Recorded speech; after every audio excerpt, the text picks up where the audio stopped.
Oke, Assalamualaikum warahmatullahi wabarakatuh. Hari ini kita akan membahas tentang simple linear regression, regresi linear. Ya, jadi regresi itu macam-macam ya. Kita mulai saja. Jadi regresi itu bermacam-macam.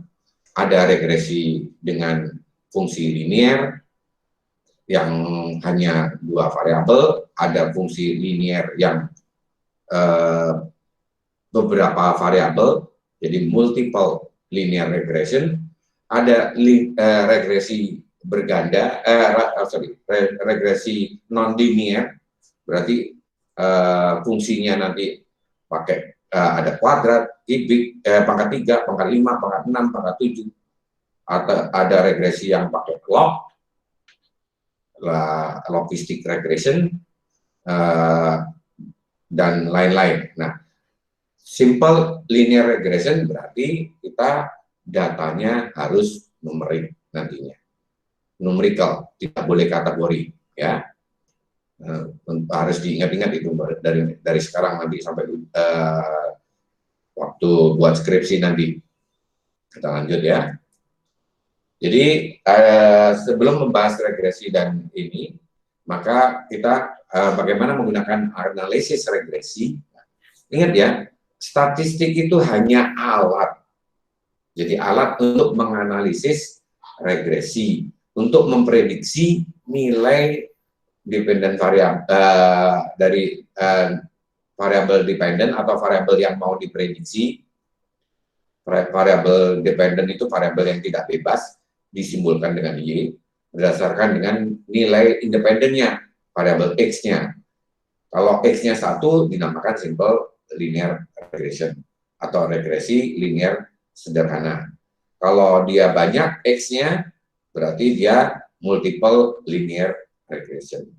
Kemudian untuk memahami arti dari koefisien regresi B0 dan B1, beta 0 dan beta 1, kemudian mengevaluasi asumsi-asumsi yang berkaitan dengan analisis regresi, bahwa analisis regresi itu harus tidak boleh dilanggar asumsi-asumsinya.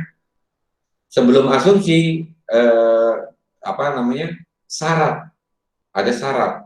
Syaratnya tadi saya sebut nanti regresi linear harus menggunakan numerical. Kemudian bagaimana mengambil kesimpulannya dari mengambil inferensinya terhadap slope dan koefisien korelasi, kemudian mengestimasi nilai rata-rata dan bagaimana memprediksi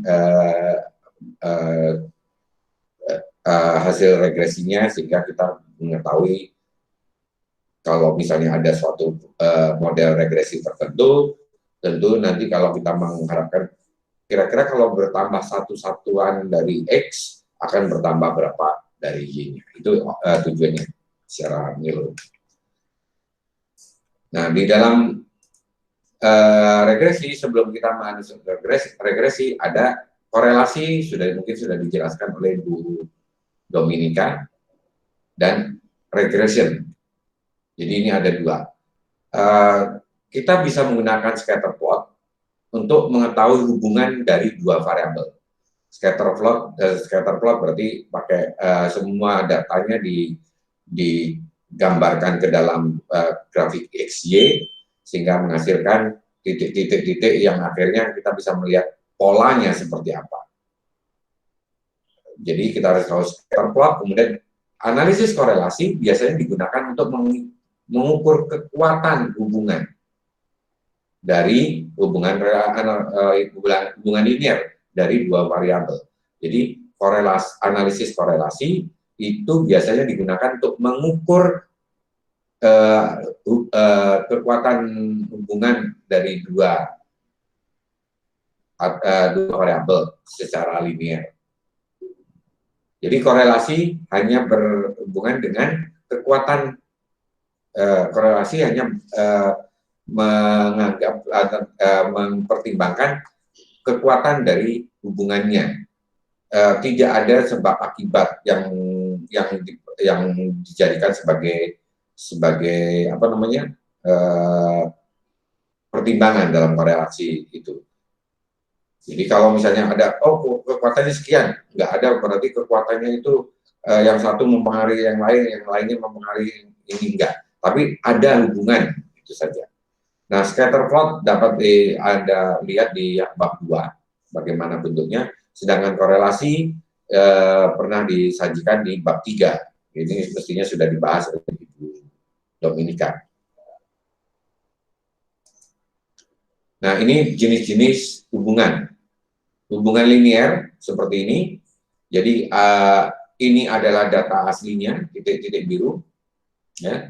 Itu data-data asli yang diplot. Jadi misalnya X-nya 1, Y-nya 1, X-nya 1,5, Y-nya 5, X-nya 2 atau 2,5, Y-nya 2,5, dan seterusnya. Ini titik-titik itu. Kemudian ini dicari yang garis yang paling mendekat, cocok, best fit relationship. Ketemulah garis di atas ini garis ini adalah garis hubungannya. Ini yang biasanya nanti jadi regression. Atau pakai dengan modelnya seperti yang di bawahnya. Ini adalah linear regression yang berhubungan secara negatif.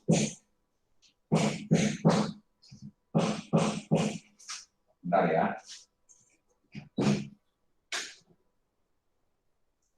Kalau yang ke atas berhubungan positif, ke bawah hubungan negatif.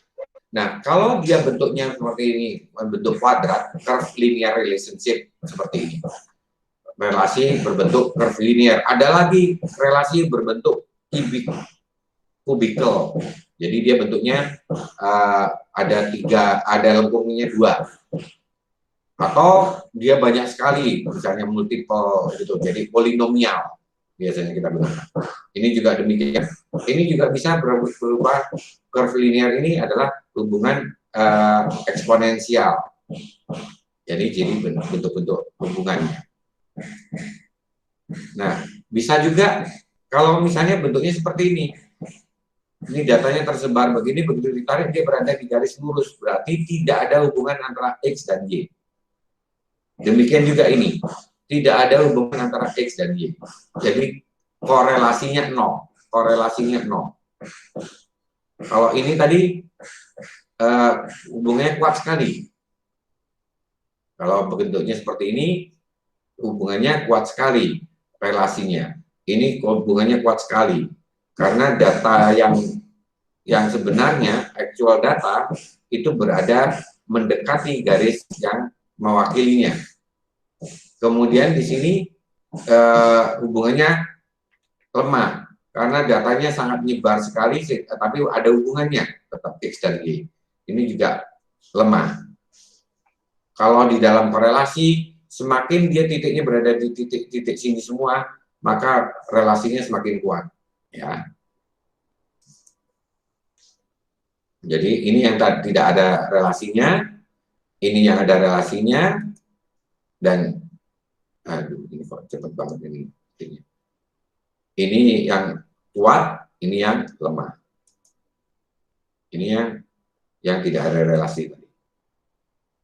Nah, mari kita langsung masuk ke analisis regresi yang biasanya digunakan untuk memprediksi nilai variabel dependent, yaitu variabel Y, berdasarkan setidak-tidaknya satu variabel independen, variabel bebas atau variabel X. Dengan tujuan untuk menjelaskan dampak perubahan dari variabel independen terhadap variabel dependent atau variabel bebas. Nah, variabel dependent adalah variabel yang akan diprediksi atau dijelaskan. Sedangkan variabel independen adalah variabel yang menjelaskan atau memprediksi variabel dependent tadi. Variabel dependent bisa juga disebut variabel tergantung atau variabel bebas, sedangkan independen adalah variabel bebas.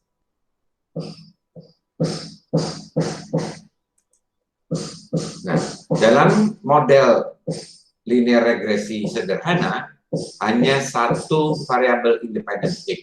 Tentunya Y-nya juga satu ya. Dan hubungan antara X dan Y digambarkan dalam bentuk fungsi linear. Nah, perubahan dalam Y diasumsikan akan berhubungan dengan perubahan di X. Nah, simple linear regression model atau model dari simple linear regression biasanya digambarkan dalam bentuk persamaan Y ke I. Jadi data Y ke I sama dengan beta 0 ditambah B1 XI ditambah error secara acak. Jadi dependent variable equal to population y-intercept, population slope coefficient dikalikan dependent variable, independent variable, ditambah error random term. Error ini berarti ada variabel-variabel lain yang tidak diperhitungkan di dalam memprediksi Y ini. Jadi kalau kita gambarkan dalam bentuk grafik, maka kita lihat bahwa ini adalah sumbu X, ke sini sumbu Y. Maka yang pertama kita lihat beta 0 ini itu dapat diwakili dari titik potong dari sumbu Y, ya, titik potong di sumbu Y. Dan titik ini adalah titik potong sumbu Y.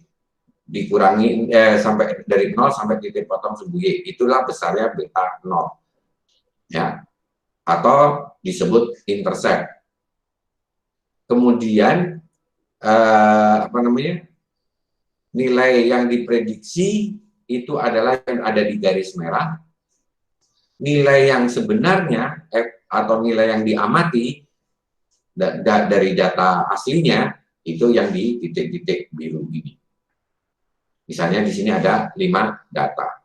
Sedangkan kemiringannya ini itu dinamakan slope beta 1, sama dengan beta 1, yaitu selisih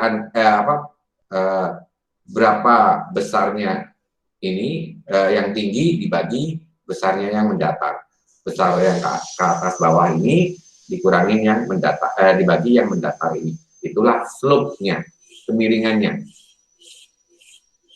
Sedangkan errornya adalah jumlah dari jarak-jarak ini. 1, 2, 3, 4, 5, 6. Misalnya jaraknya ini dari titik ini ke sini ada jaraknya minus, ini jaraknya positif, jaraknya plus minus. Kalau dikuadratkan akhirnya menjadi jumlahnya menjadi error ini. Itu perannya dalam regresi. Nah, simple linear regression, persamaan simple linear regression itu bisa digunakan untuk membuat mengestimasi garis regresi dari populasi. Jadi kalau ini adalah di sampelnya, di populasi bentuknya kita gunakan Y dugaan, estimate atau predicted nilai pengamatan I sama dengan estimasi dari regresi intercept ditambah dengan estimasi regression slope dikalikan nilai dari X-nya.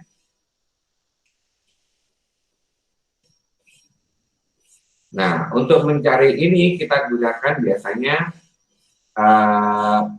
metode yang digunakan adalah metode least square, metode kuadrat terkecil. B0 dan B1 diperoleh dengan mencari nilai minimum dengan meminimumkan jumlah kuadrat perbedaan antara Y yang diamati dengan Y dugaan, Y observed and Y predicted.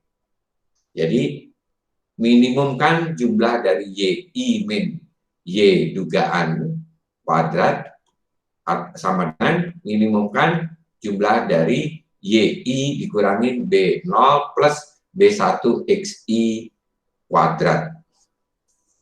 Nah, koefisien beta 0 dan B1 dan hasil regresi lainnya dalam bab ini akan dicari dengan menggunakan Excel. Terus bisa digunakan apa saja? Oh, banyak sekali. Bisa Excel, bisa SPSS, bisa Stata, bisa MATLAB, bisa Stat, bisa macam-macam. Nah, bisa Minitab, itu software, itu alat untuk mencari saja. Atau pakai kalkulator biasa juga bisa. Kita menghitung sendiri. Nah, perhitungan untuk B0 dan B1 tidak tidak akan dibahas di sini, tetapi Anda bisa membacanya di referensi-referensi lain, bagaimana nyari intercept dan slope. Ada rumus-rumusnya. Nanti akan saya berikan juga kalau memang ini. Nah, interpretasi dari slope dan intercept, maka B0 itu diestimasikan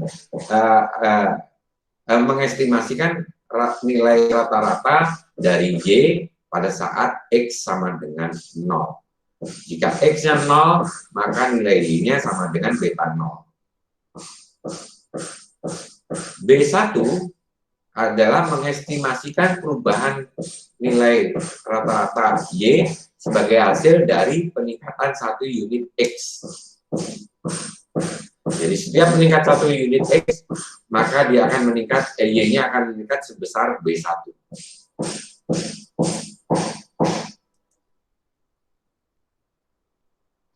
Contoh dalam regresi linear. Sebuah perusahaan real estate berharap mengamati hubungan antara harga jual sebuah rumah dengan ukurannya dalam feet kuadrat, square feet atau feet kuadrat. Sampel secara acak diambil dari 10 rumah yang telah dijual, di mana dependent variabelnya adalah harga rumah dalam ribuan dolar, dan variabel independennya adalah luas dari rumahnya.